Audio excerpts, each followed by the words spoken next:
Mes bien chères geekettes, mes bien chers geeks, bienvenue dans ce joyeux 100% du jeudi, dans lequel nous pourrons suivre les nouvelles aventures du professeur Layton, confronté à l'héritage des Aslantes, puis un nouvel épisode des aventures de Jean-Marc face aux petits bonshommes en plastique et en métal, et aux pistolets aussi, et puis bien sûr un nouvel épisode des aventures de Otto avec Caroline. Et tout ça, ce sera après les nouvelles neuves du monde des news.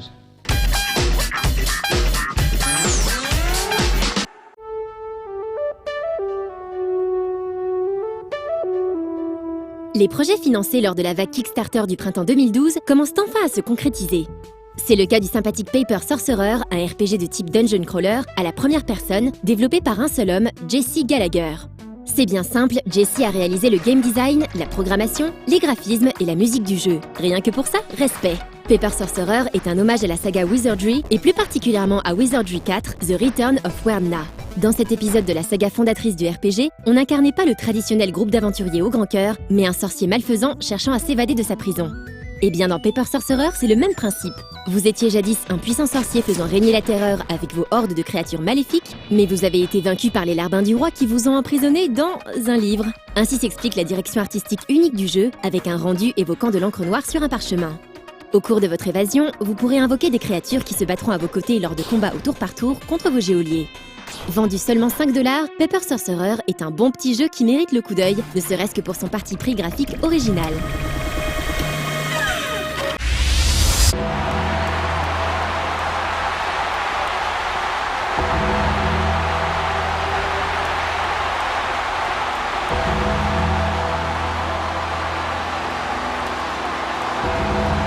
WWE 2K14, le jeu issu de la célèbre licence de catch américaine, est disponible depuis le 1er novembre. On vous en avait brièvement parlé il y a quelques jours. Jadis édité par THQ, la licence passe désormais aux mains de 2K Games, qui profitent de l'occasion pour enrichir une formule déjà bien éprouvée auprès des fans de Hulk Hogan. Au menu des réjouissances, on retrouvera donc un roster toujours plus impressionnant, avec près de 100 combattants comprenant toutes les légendes à avoir sauté par-dessus la 3e corde. De nouveaux modes de jeu font leur apparition, comme les 30 ans de WrestleMania, qui retrace l'histoire du plus grand événement annuel de catch américain en pas moins de 40 combats, se déroulant des années 80 à nos jours. Ou encore The Streak, qui permet d'incarner ou d'affronter The Undertaker dans sa fameuse série de 21 victoires lors de WrestleMania où il reste pour l'heure invaincu. Au niveau des graphismes et de la physique des combattants, le jeu ne révolutionne en rien les éditions précédentes et ce sera surtout au niveau de la fluidité des combats que l'amélioration se fera ressentir. L'IA a également bénéficié d'une mise à jour qui pourra donner du fil à retordre lors des premiers combats tant les adversaires deviennent réactifs. En conclusion, si le coup de la corde à linge n'a aucun secret pour vous, ce jeu constituera l'aboutissement du jeu de catch sur cette génération de consoles. Pour les néophytes, ce sera une bonne introduction au monde du catch, mais qui nécessitera cependant un investissement non négligeable avant de dévoiler toute sa saveur.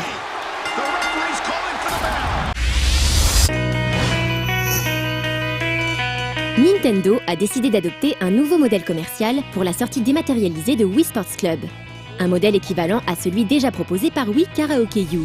En téléchargeant le jeu, il sera possible d'essayer gratuitement les 2 épreuves proposées, soit le tennis et le bowling, durant 24 heures. L'obtention de ce ticket gratuit nécessitera de posséder un identifiant Nintendo Network. À la fin de cette période d'essai, 2 solutions se présentent à vous.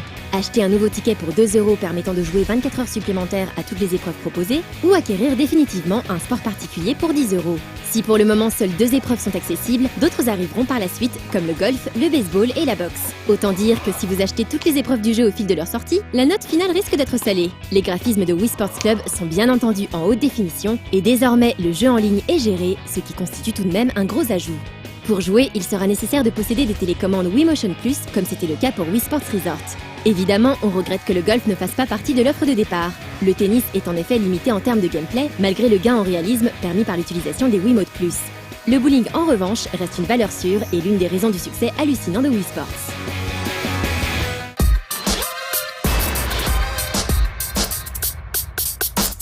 Je ne vous ferai pas l'injure aujourd'hui de vous rappeler le pédigré du professeur Layton, ce sémillant quadragénaire britannique féru de mystères et qui parcourt le monde d'un bout à l'autre afin de dénouer les énigmes les plus ardues. L'énigme qui me paraît la plus ardue en ce moment, c'est quand même pourquoi professeur Layton est l'héritage des Aslantes. Parce que les Atlantes, je vois un petit peu. Alors pourquoi les Aslantes dans le titre du jeu? Je sais pas, Atlante ça a été déposé, Peut-être par les Lémuriens. Ils ont payé pour acheter les droits sur Atlante, donc on n'a plus le droit de l'utiliser sans leur donner des sous. Ou alors c'est les Atlantes. Ils se sont mis des bonnets rouges, ils se sont mis à tout péter, et puis donc chez le professeur Layton, ils n'ont pas voulu non plus se mouiller. Alors non, ça va pas être des Atlantes, ça va pas être des Atlantes, ça va être des Aslantes. Alors je ne sais pas, mais j'espère que cette critique saura répondre à toutes mes interrogations.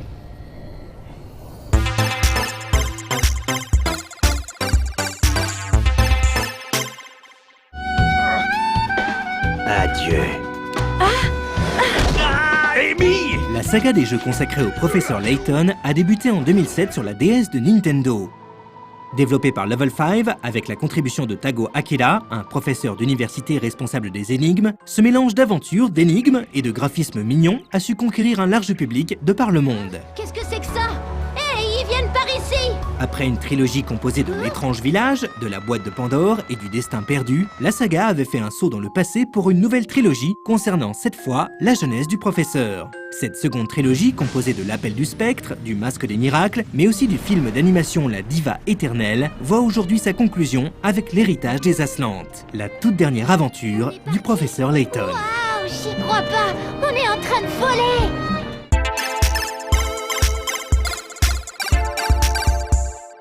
Je vous souhaite la bienvenue à bord du Bostonius. Alors que la première trilogie consacrait chaque jeu à un mystère très différent, cette seconde partie possède un fil conducteur sous-jacent. Il s'agit de la très ancienne civilisation des Aslantes, un peuple très avancé technologiquement et aujourd'hui disparu qui aurait été la toute première civilisation humaine.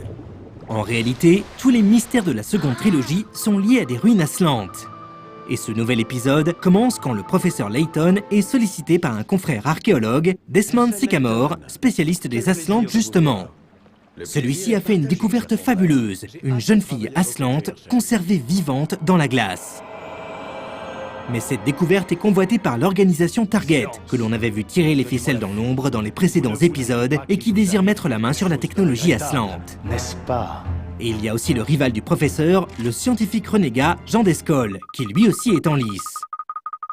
Le professeur Layton et son équipe vont devoir parcourir le monde pour mettre à jour l'héritage des Aslantes. C'est votre monde?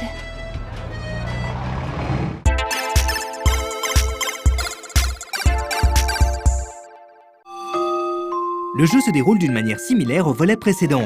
Le joueur contrôle l'équipe du professeur et se déplace d'écran en écran. Chaque lieu proposera des rencontres qui feront avancer l'histoire, demandant souvent de résoudre une énigme pour progresser.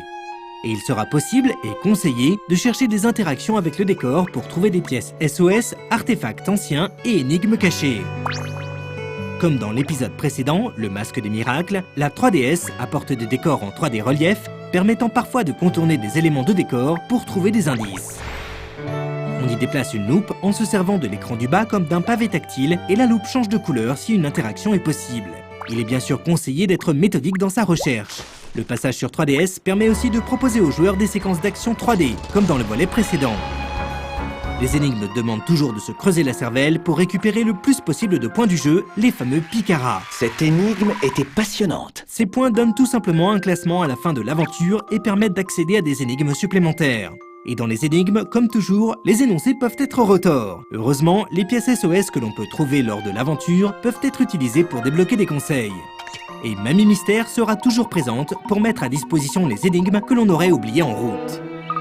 Les habitués de la saga savent que les mini-jeux sont traditionnellement proposés au cours de l'aventure et c'est encore le cas ici. L'animal mascotte de cet épisode est l'écureuil Noisette, qui devra pousser sa noix jusqu'à son but. On pourra aussi jouer au styliste pour les personnages de l'aventure ou bien encore faire éclore des fleurs spéciales afin de raviver des paysages. La recherche de l'héritage des Aslantes demande aux joueurs de se balader dans le monde entier, ce qui est plutôt agréable, et surtout dans l'ordre de son choix, ce qui est tout à fait inhabituel pour la saga. Il suffit d'utiliser le dirigeable du professeur Sycamore pour se rendre aux quatre coins du monde sur la piste des Aslantes. Un journal interne au jeu est disponible, le World Times, et permet de se rendre compte de l'évolution de l'aventure.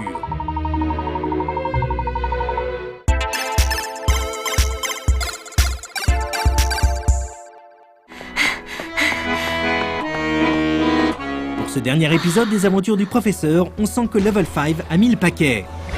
Alors que les précédents épisodes suivaient un rythme plutôt posé, ici tout s'enchaîne à une vitesse folle. Graphiquement, le passage à la 3D est affiné par rapport à l'épisode précédent, et les différents écrans sont plus travaillés, on trouve notamment des petites animations qui donnent de la vie aux lieux visités. Les séquences animées, quant à elles, sont toujours somptueuses. Au niveau des énigmes, on sent qu'on a atteint un palier. On retrouve pas mal de mécanismes déjà présents dans les énigmes des autres épisodes. Mais ici, c'est le scénario qui prime, et Level 5 s'en est donné à cœur joie.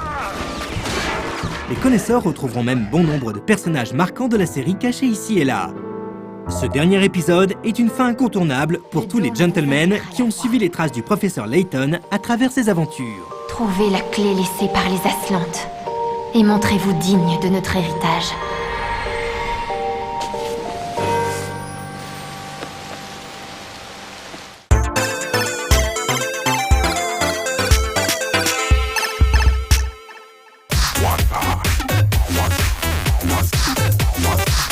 J'avoue que je suis habituellement assez jaloux de Jean-Marc et de ses magnifiques jouets, mais pas aujourd'hui, car je vous ai apporté une des pièces maîtresses de ma collection, hein. Il s'agit d'un petit monstre de poche, je ne sais pas si vous le voyez bien.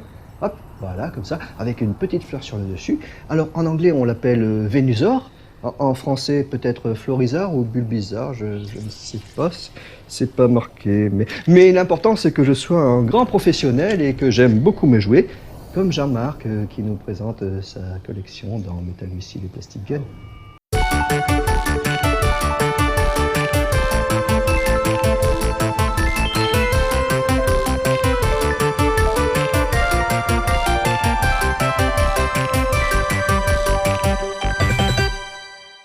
Bonjour à toutes et à tous et bienvenue pour un nouveau numéro de Metal Missile and Plastic Gun. Aujourd'hui, on va faire un petit cycle d'hommage à un père fondateur de la Japanimation et du tokusatsu en France, à savoir Space Sheriff Gavan, nommé Xor dans nos contrées. Donc voici le premier jouet d'Xor qui est sorti, me semble-t-il, en 83. Comme vous pouvez le constater, un boîtage français assez attrayant. Moi, j'aime beaucoup la différence de couleur noir et blanche et puis les petits carrés qui évoquent une certaine technologie et qu'on voyait dans la série. Donc voilà, comme vous pouvez le constater, c'est une boîte fenêtre. On voit notre ami Xor ainsi que les deux accessoires, en l'occurrence son épée et puis la fameuse laser-lame. Au passage, on peut remarquer le sigle d'Antenne 2, le logo de l'époque. Ça ne nous rajeunit pas tout ça. Sur le dos, de nouveau, la séparation noir-blanc avec les carrés. Et puis présenter les autres articles qui étaient proposés dans la collection que nous verrons ultérieurement. Voilà, et bien comme d'habitude, je vais ouvrir la boîte. Je sors l'objet. Voici. Nous pouvons voir qu'à l'époque, on pouvait trouver des calages en polystyrène, mais aussi des calages en plastique blanc un peu cassant comme celui-ci. Donc j'extirpe Xor, que voici. Comme vous pouvez le constater, il est en plastique. Comme vous pouvez le voir, il n'y a pas du tout de métal dans ce jouet. Il est vraiment entièrement en plastique. Sur les autres jouets de la collection, on s'aperçoit que les personnages sur les articulations ont des ressorts sur les chevilles, sur les coudes, alors que dans la version qui arrivait en France, on a des sortes de petits accordéons en plastique. Cette version, qui est sûrement la version japonaise, ajoute un côté métallique plus solide, mais celui-ci est tout de même plaisant. Alors bien sûr, par rapport à ce qui se fait de nos jours, c'est-à-dire 32 points d'articulation et plus, là, ce sont les balbutiements de la figurine articulée, mais bon, il y a quand même quelques possibilités sympathiques. Nous avons vu Xor, maintenant nous allons voir celui qui, dans notre beau pays, s'appelait Xor 02, alias Puissance Rouge, alias Charivan de son vrai nom nippon. Même présentation au niveau du packaging, comme vous pouvez le constater. Je vais donc l'ouvrir lui aussi. Même calage en plastique souple. La grosse différence, voire l'unique différence avec l'Xor que nous avons vu précédemment, c'est que Charivan, lui, est plus lourd parce qu'il a des pièces métalliques. On peut y déceler les prémices de choses qu'on verra ultérieurement, comme les Chevaliers du Zodiaque. Une des différences entre Gavan et Charivan, c'est que Charivan possède une arme à feu, en l'occurrence un pistolet laser, qu'il sort en jonglant d'une manière très spectaculaire et très adroite. Je ne sais pas si vous en rappelez, et si ce n'est pas le cas, vérifiez dans la série, vous verrez, ça a son petit effet. Donc voici notre ami Charivan. Donc un peu plus lourd puisque avec un peu de métal et Ma foi, je pense qu'il doit bien accrocher la lumière et renvoyer quelques reflets fort agréables.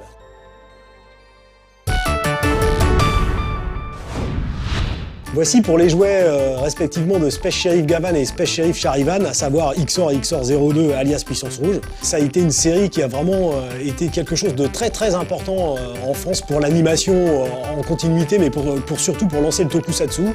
Et puis je pense que des athlètes comme Watari Hiroshi et surtout Monsieur Obakenji, qui était un extraordinaire cascadeur et un extraordinaire martialiste, ont inspiré beaucoup de monde ici en France. Voilà, c'est terminé pour ces deux belles figurines. Et n'oubliez pas, les jouets sont quelque chose de beaucoup trop sérieux pour être confiés aux enfants.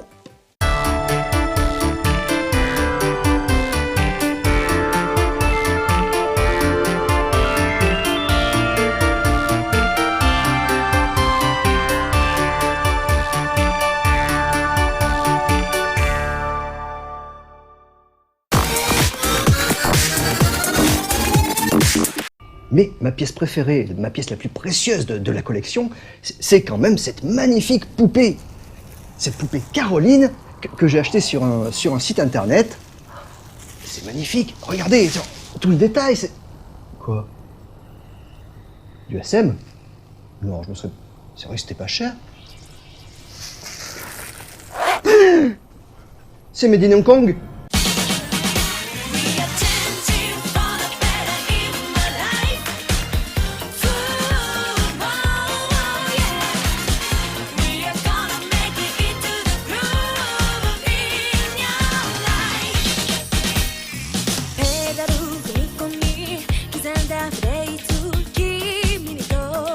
Bonsoir à tous et bienvenue dans Auto. Ce soir, on vous a concocté un petit sujet sur la venue des 5, 6, 7, 8. C'est le fameux groupe qui a participé au film Kill Bill, mais ce sont avant tout de grandes rockeuses. Ensuite, vous aurez un message de Kaya dont on n'avait pas de clip avant. Du coup, pour son arrivée, il voulait se présenter à vous. On verra aussi quels sont les prochains concerts à venir, puis bien sûr les nouveautés. Mais tout d'abord, let's rock. Hey, the beat is crazy. Fondée il y a plus de 25 ans, The 5, 6, 7, 8 c'était de retour en France en juin dernier et elles ont une nouvelle fois électrisé le public parisien.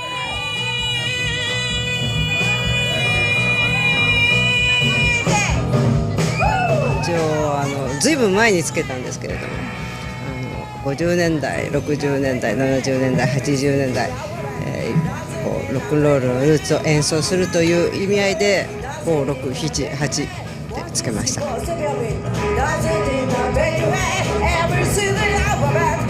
Depuis toutes ces années, le groupe est essentiellement influencé par les pionniers du rock et ça s'entend. 影響を受けたアーティストをみんな言ってみよう。受けたアーティストはいっぱいすぎてわかりません。絞るのが絞って、チャックベリー、ボーディドレー、リンクレー、はい、リトル・リチャード。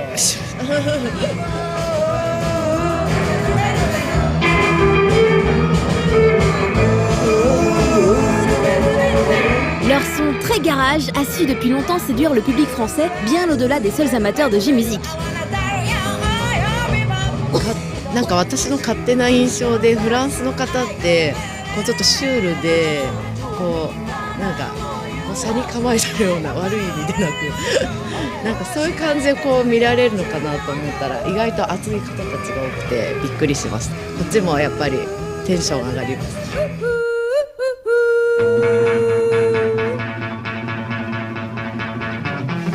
Malgré une carrière ininterrompue, c'est surtout en 2003 que le grand public les découvre à l'occasion de leur participation à la bande originale de Kill Bill Volume 1 de Quentin Tarantino. Une collaboration qui n'avait pourtant rien d'évidente.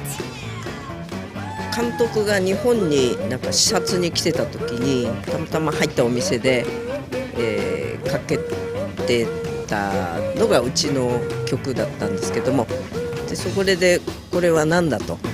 監督が興味を持ってそのお店の人に、聞いてでこれまあこのアルバムだよっていうことでそれで、巡りめくってっていうか夢にも思わなかったのでどこのタランティーノっていう感じでした誰ですかみたいなまさかねとは思いましたけどそんな感じです。フランスの皆さん5678の音楽を聴いていただいている皆さんありがとうございます。ライブに遊びに来てください。あと私たちの DVD を作ったのでよかったらチェックしてみてください。 Once Upon a Time というタイトルです。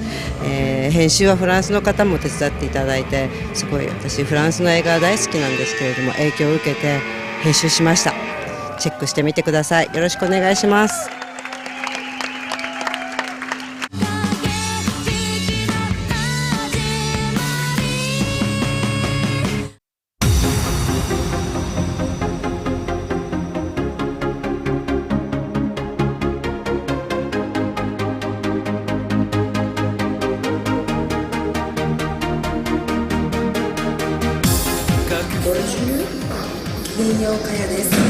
ノーライフをご覧の皆さん、いかがお過ごしですか？私、日本を中心に世界いろんなところでライブを行ってまして、フランスも大好きで何度か行っているんですけども、2013年12月にゴシックというアルバムを発売することになりました。こちらゴシックな曲、メカの曲たくさん、収録しておりますので、フランスの方もぜひぜひ気に入っていただけると思いますので、聴いていただきたいなと思います。それでは私のタブーという曲 PV ご覧くださいませ。 J-TOP の登場よろしくお願いいたします。タブーどこまで行こうか手をつないだままこの世の果てまで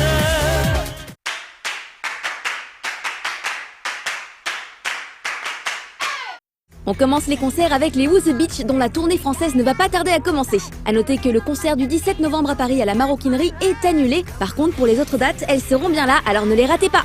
Dans pas longtemps aussi, ce sera au tour de Crossface de venir se déchaîner sur la scène du Trabendo à Paris et de l'Atelier des Molles à Montbéliard. Le grand joueur de shamisen est lui aussi de retour et il sera à Paris pour 2 dates qui devraient être bien différentes l'une de l'autre. Le 28 novembre, il sera seul et le 3 décembre, il sera accompagné d'autres musiciens. Pour commencer le mois de décembre, vous aurez le groupe coréen Infinite qui montera sur la célèbre scène de l'Olympia. Le groupe ETO Live va cesser ses activités en tant que groupe après cette tournée européenne. C'est donc l'occasion ou jamais de profiter d'un de leurs derniers concerts ensemble le 14 décembre au Divan du Monde. On termine avec un gros comeback sur le vieux continent, c'est Miyavi. On peut dire qu'il s'est fait désirer, mais le revoilà par chez nous pour le mois de mars. Ce sera le 14 à la Cigale. Oh my god. Ça y est, c'est la fin de l'émission. Il est temps maintenant de parler des nouveautés qui entreront en rotation sur nos lives juste après le J-Top samedi soir. Cette semaine, vous aurez un nouveau clip de Jupiter. Alors qu'on a récemment appris qu'il viendrait en France en février, vous allez pouvoir découvrir leur clip Scarlett. Les Berries, elles se la jouent très femmes et très hommes dans leur tout nouveau clip Rock Erotic. Alors, la répartition vous convient-elle? Ou vous auriez vu d'autres membres jouer le rôle des garçons? Le concert de ETO Live, c'est bientôt. Si vous êtes toujours en train de vous tâter pour prendre une place de concert, peut-être ce clip Lily vous aidera à vous décider. Quittons quelques instants cet hiver précoce pour se réchauffer à Hawaï avec les Passepo. Elles nous racontent leur fantaisie dans Mo'oso no Hawaii. Et hop, un nouveau projet qui arrive sur nos lives, c'est Créature. Bon, nouveau n'est pas tout à fait le bon mot, car c'est en fait le projet solo de Molié, le chanteur de Dead End, donc vous devriez reconnaître sa voix. Voici son clip, Kurumeki. Là par contre, c'est une toute nouvelle artiste qui débarque vraiment, Annabelle avec Small World Drop. C'est une chanteuse qui a une jolie voix et un très joli métissage aussi, car sa maman est d'origine d'Argentine et son papa du Japon. Vous avez vu son message tout à l'heure, voici Kaya avec son clip Tabou. Dans 2 jours, vous pourrez voter pour lui et ainsi le soutenir dans notre classement hebdomadaire. On accueille un nouveau clip du groupe NaNoWriMo et ça faisait bien longtemps qu'on n'avait rien eu de nouveau les concernant. On part à la campagne avec Nanairo Biori. Si vous aimez les animés, vous allez être content de voir Gran Rodeo arriver sur No Life. Ils ont interprété beaucoup de génériques et The Other Self est le premier opening de la 2e saison de Kuroko's Basket. Et enfin, il y aura une grande artiste que je suis trop contente d'accueillir à No Life, c'est Super. Non, je suis désolé, ça ne va pas du tout. Moi, je vous ai commandé une Caroline Psyché, j'ai eu un Sébastien Rucher. Oui, d'accord, c'est la même qualité, je suis bien d'accord, mais c'est pas le même usage quand même, moi je peux pas le... Ah bon? On peut faire ça? Ah bah d'accord, je vais aller tout de suite de ce pas lui faire des... Je vais faire des gros bisous à toutes et à tous, et puis je vous quitte très vite car j'ai des choses à faire sur le feu. Des gros bisous, à bientôt!